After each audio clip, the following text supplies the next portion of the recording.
Hallo und herzlich willkommen bei Ikuma Games. Ich zeige euch heute die App Virtual Desktop, mit der ihr PC VR auf eure Oculus Quest 2 oder eben hier in diesem Fall Pico 4, aber auch Pico Neo 3 Link streamen könnt.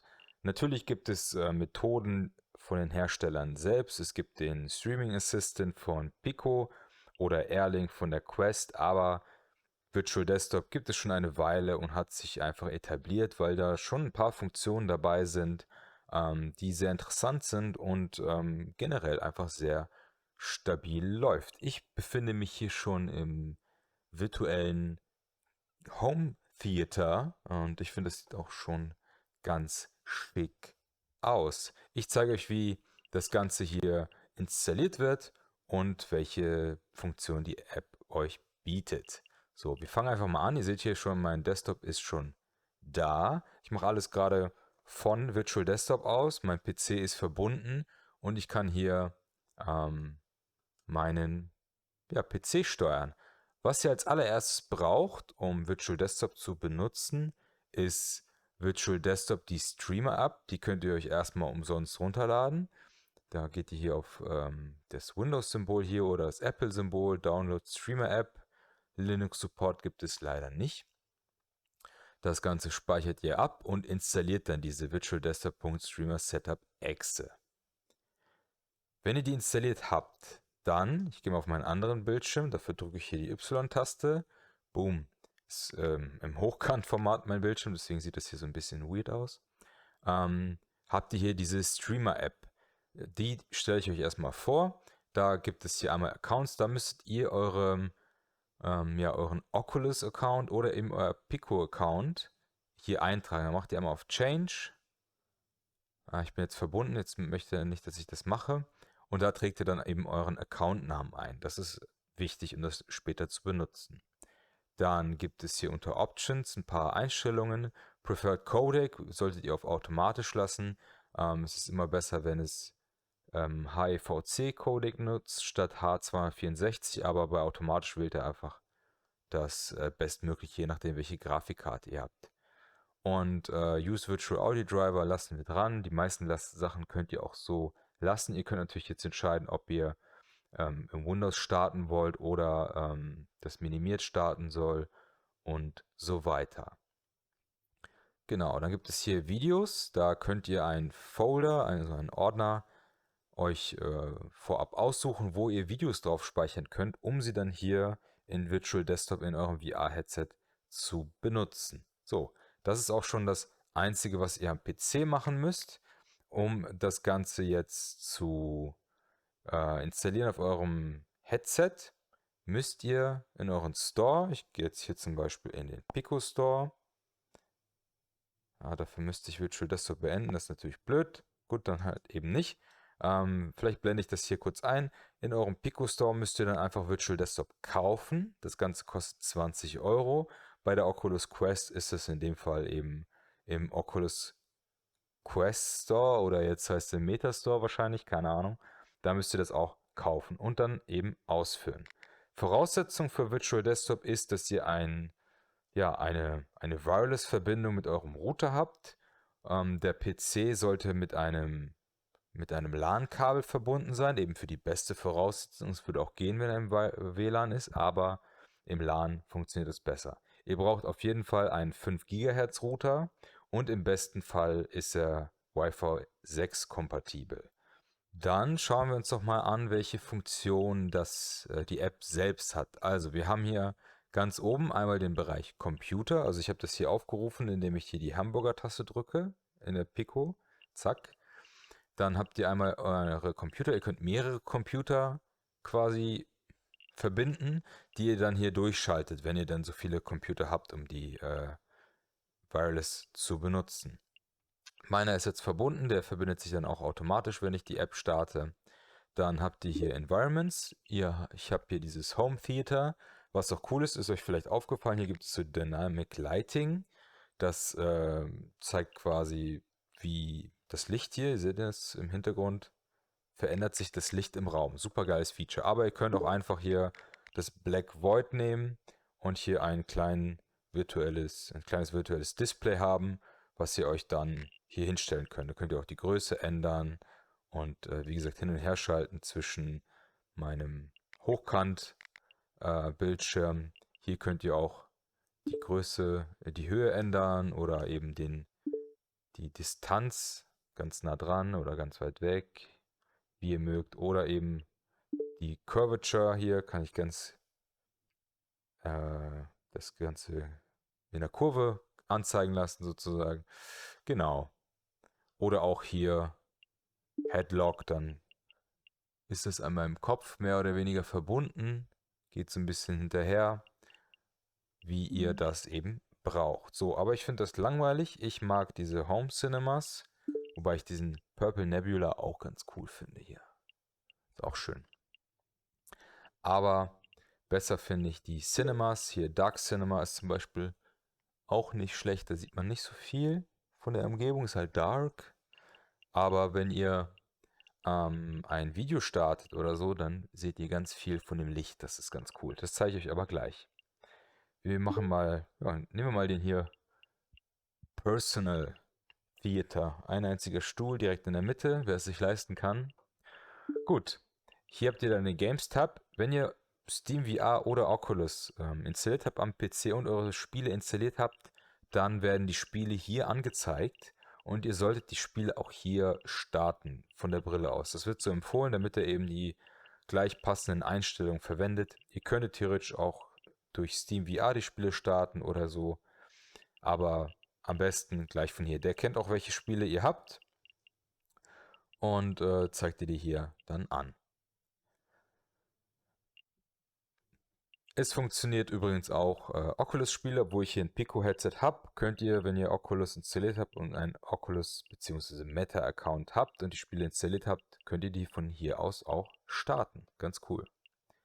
Dann ist hier im Bereich Input, da könnt ihr ein paar Einstellungen ändern, die Brille betreffen, beziehungsweise die Controller. Zum Beispiel Pointer Stabilization. Da sieht man vielleicht hier am Desktop, meine Hand zittert so ein bisschen. Wenn ich das einschalte, ist es ganz smooth, aber eben nicht so direkt in der Kontrolle. Könnt ihr ja so durchgehen. Wenn ich jetzt alles durchgehe, springe ich ein bisschen in den Rahmen. Hier habt ihr dann Settings, was die App betrifft. Zum Beispiel Environment Quality könnte ich jetzt auf High machen. Dann ist es hier alles so ein bisschen mehr crisp, ein bisschen höher auflösend. Auto Connect habe ich schon erwähnt, habe ich eingestellt. Screen Brightness kann ich hier das virtuelle Display dimmen. Dynamic Lighting Always Enabled habe ich, ne, damit dieses Licht hier so schön zu sehen ist. Ich mag das sehr gerne. Zeige ich euch nachher nochmal in dem Trailer. Microphone Pass-Through ist, damit ihr euer Mikrofon der Pico 4 am PC nutzen könnt. Dann, genau, Background Music ist nur, wenn ihr nicht am PC angeschlossen seid, dann kommt hier so eine Hintergrundmusik. Habe ich aber ausgeschaltet, stört mich eher nur. Dann haben wir Advanced Options, könnt ihr eigentlich so lassen. Boost Clock Rates ist relevant, wenn ihr streamen wollt und die Brille als Capture Device nutzen wollt. Dann braucht ihr halt ein bisschen mehr Power, da wird das ein bisschen hochgetaktet. In meinem Fall zum Beispiel habe ich das jetzt. Ich benutze Virtual Desktop, aber Capture mit der Pico 4. Genau, dann könnt ihr hier Environment Quality, habe ich schon gesagt, Framerate könnt ihr 72 FPS oder 90 FPS einstellen, das was die Brille eben hergibt. Desktop Bitrate ist 60 Megabyte, da könnt ihr die Qualität des Bildschirmes hier euch anzeigen lassen, also nicht anzeigen, sondern einfach wie viel der an Mbits braucht. Wenn ihr ja, Strom sparen wollt, könnt ihr das ganz niedrig machen, wenn ihr nur im Desktop ein bisschen was schreibt. Aber wenn ihr einen Film guckt, ist es natürlich sinnvoll, wenn ihr die möglichst beste Qualität hier rausbekommt. Das passt sich übrigens auch an, je nachdem, wie gut eure WLAN-Verbindung ist. Wenn eure Verbindung nicht gut genug ist, dann könnte es natürlich sein, dass es dann einfach hier irgendwo rumdümpelt und dann auch nicht mehr geht. Genau, dann können wir auch schon zum Streaming. Das ist dann relevant, wenn ihr PC-VR streamen wollt, gerade im Gaming-Bereich zum Beispiel. Steht hier auch, ne? Steam VR wird dann eingestellt, wenn ihr hier die Graphics Quality einstellt. Das könnt ihr theoretisch auch in Steam VR machen, aber das Was ihr hier einstellt, wird dann quasi Steam VR oder Oculus wiedergegeben. Zum Beispiel, wenn ich auf High mache, ist die Auflösung bei ungefähr 2800 mal 2800 Pixeln, was meiner Meinung nach ein super geiles Bild ergibt mit der Pico 4. Aber hier steht schon, Requirements sind eine RTX 4070, die gibt es noch nicht mal. Also muss man gucken. Kommt natürlich aufs Spiel an. Ich habe das lieber ein bisschen höher und gucke dann, wie es läuft und stelle es dann bei SteamVR runter. Ich habe eigentlich hier die 5700 XT, aber Low sieht schon ziemlich low aus. Ja, bedenken müsst ihr natürlich, Virtual Desktop bzw. Streaming im Allgemeinen kostet mehr Ressourcen als natives PC-VR über ein Kabel oder so. Ne? Das heißt, wenn ihr normalerweise, weiß ich nicht, eine Pico Neo 3 Link habt oder eine Valve Index und ihr stellt die Auflösung hoch auf 3000 x 3000 Pixeln und es läuft super sauber, dann könnt ihr nicht erwarten, dass es hier bei gleichen Einstellungen genauso flüssig läuft. Das braucht einfach mehr Ressourcen. Ist leider so. So, dann VR-Bitrate, 150 Megabytes pro Sekunde ist das Maximum und das solltet ihr auch erreichen, wenn ihr ein relativ scharfes Bild haben wollt. Ne? Das Bild wird Kompression haben, aber wenn ihr das bei 150 habt, ist es durchaus spielbar. Dafür habt ihr eben diese Kabelfreiheit. Sharpening soll die Kompression ein bisschen reduzieren, da könnt ihr ein bisschen mitspielen, wie ihr das so empfindet. Oversharpening ist natürlich eine Sache, die manche stört, aber manche mögen den Look vielleicht ganz gerne sogar. Hier bei Gamma könnt ihr beim Spiel gucken, wenn euch die Kompression das Bild ein bisschen zu dunkel machen oder das Sharpening, dann könnt ihr das ein bisschen heller machen. Dann haben wir noch Synchronous Space Warp, das ist eine Funktion, die eure Bitrate halbiert in eurem PC, in eurem Spiel und dann wird jeder zweite Frame extrapoliert. Das heißt, der denkt sie sich sozusagen aus mit einem Algorithmus, wie auch immer. Und dann könnt ihr bei halber Framerate aber ein relativ flüssiges Bild dann erleben. Aber dort könnte es dann natürlich ein paar Bildfehler geben hier und da. Manche Spiele können das ganz gut, andere wiederum nicht. Ja, könnt ihr auf automatisch lassen oder disabled, wenn euer PC genug Power hat. Je nachdem. Bei Spielen wie Microsoft Flight Simulator braucht ihr sowas, sonst könnt ihr überhaupt nicht spielen. Je nach Grafikkarte. Ein paar von euch haben ja bestimmt jetzt schon die 4090 da im PC drin. Dann gibt es noch ein paar Advanced Options, die würde ich belassen. Hier interessant ist Show Performance Overlay, da könnt ihr überblicken, wenn ihr im Spiel seid, wie das Ganze performt. Das zeige ich euch nachher. Oder Video Nominal Range, da werden die dunklen Farben etwas dunkler gemacht und die hellen etwas heller.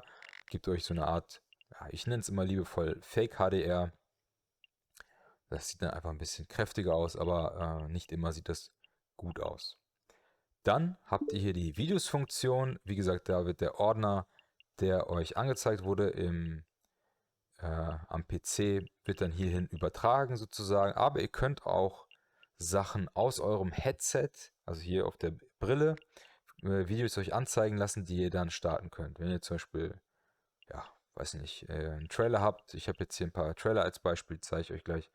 Und das funktioniert nicht so gut, dann könnt ihr euch die Sachen auch auf die Brille packen, um halt eben dieses nice Home Theater zu nutzen, wenn euch das von der Pico zum Beispiel nicht so zusagt.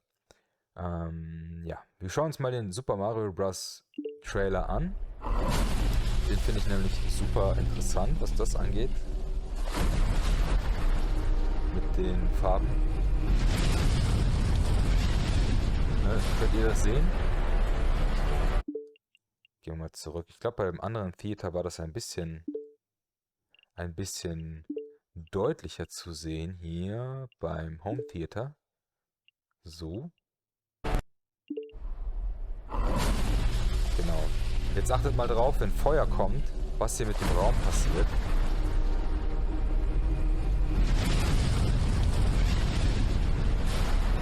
Seht ihr das? Das ist mal eine ultra geile Funktion. Dynamic Lighting nennt sich das Ganze. Hat das Pico Home Theater leider nicht. Aber das ist super geil. Also da macht das virtuelle Kino richtig viel Spaß. Präsentiere den mächtigen König der Koopas! Alles für Geld beim Feuer. Jo, sehr geil. Auf jeden Fall macht das so sehr viel Spaß, aber wenn ihr die Möglichkeit habt und die Sachen direkt auf eure Brille packen könnt, macht das ruhig, weil das Bild wird eben nur gestreamt. Wenn ihr die richtig geile Qualität haben wollt, packt euch euren 4K-Film direkt auf die Brille per USB oder wie auch immer und schaut das direkt von hier. Da habt ihr das scharfe Bild. Ich habe hier zum Beispiel 3D-Filme funktionieren übrigens auch. Ich weiß nicht, ob das jetzt ein 3D-Trailer ist. Ich glaube, das ist Avatar. Das ist jetzt ein 4K-Trailer. Das sieht einfach mega Bombe aus. Mit dem Wasser und Reflexion, wie gesagt. Super geil. Genug davon. So, wenn ihr jetzt ein Spiel starten wollt, zum Beispiel probiere ich jetzt einfach mal Ancient Dungeon aus. Ich nutze das immer gerne als Beispiel, weil das ein nicht sehr anspruchsvolles Spiel ist, was die Grafik angeht. So, wir haben das Ganze gestartet.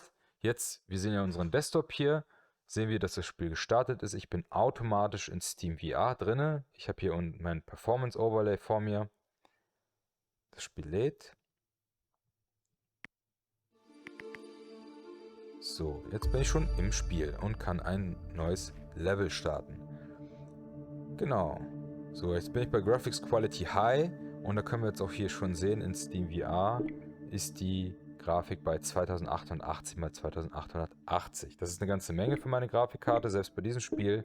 Man sieht, ich komme nicht auf meine 90 FPS, leider.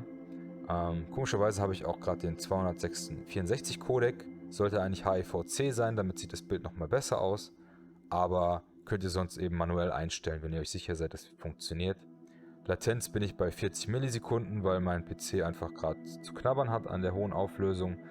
Wenn ihr eine höhere Grafikkarte habt, dann könnt ihr auch durchaus bei 25 Millisekunden sein. Dann habt ihr auch ein super flüssiges Erlebnis. So. Kompression seht ihr an so Stellen wie ja, Nebel oder Sachen, die sehr fein detailliert sind. Dann seht ihr das. Ich sehe das zum Beispiel auch so ein bisschen hier an der Mauer. In den braunen Farben, die sollten natürlich flach sein, einfach eine braune Textur. Und da sehe ich so ein bisschen, ich bewege meine Finger, die seht ihr jetzt hier nicht, ja? Ein bisschen gekrisselt, ja, ist schwer zu erklären, ne? Kompression sehe ich da so ein bisschen. Aber es ist auf jeden Fall spielbar. Ich kann jetzt reingehen in den Dungeon und einfach zocken. Übrigens sehr schöne Schwarzwerte in diesem Headset und das ohne Nominal Range. Wenn ich jetzt, ihr seht es nicht, aber wenn ich hier die Hamburger-Taste vom linken Controller halte, komme ich wieder ins Menü. Ihr seht hier meinen Desktop. Das Spiel startet noch oder ist noch an. Ich könnte jetzt hier zum Beispiel ändern, wo war das? Hier, Increase Video Nominal Range. Und wir gucken mal, in dem Spiel sieht das richtig gut aus. Hier, das Feuer sieht nochmal ein bisschen kräftiger aus. Und die Mauer wirkt ein bisschen dunkler im Schatten. Also das Spiel hier profitiert, finde ich, ganz schön davon. Aber je nachdem, welches Spiel ihr habt. Ihr zum Beispiel hier sieht das alles ein bisschen zu dunkel aus. Aber kann natürlich bei einem Horrorspiel richtig Atmosphäre bringen. So, und das war mein Video zur Virtual Desktop. Natürlich kann man noch viel mehr beachten, was die ganzen Voraussetzungen angeht mit eurem Router-Einstellungen, dies und das. Aber ich würde sagen, probiert es erstmal aus, kauft euch Virtual Desktop, probiert aus, ob euer Router das alles packt. Wie gesagt, sollte es ein 5 GHz Router sein, Wi-Fi 6 im besten Falle, ein Wi-Fi 5 Router könnte auch funktionieren. Und dann guckt erstmal, ob das Ganze klappt. Und demnächst soll es ja auch einen Stick geben für die Pico. Bei dem Quest gibt es einen Stick, der gemischte Gefühle bei Leuten auslöst. Virtual Desktop empfiehlt immer einen Router. Router extra für VR kostet von 50 bis 100 Euro, je nachdem. Aber probiert es am besten erstmal aus mit dem Router, den ihr habt. So, ich bedanke mich fürs Zuschauen. Ich hoffe, dieses Video konnte euch weiterhelfen. Und wir sehen uns beim nächsten Mal. Haut rein. Ciao.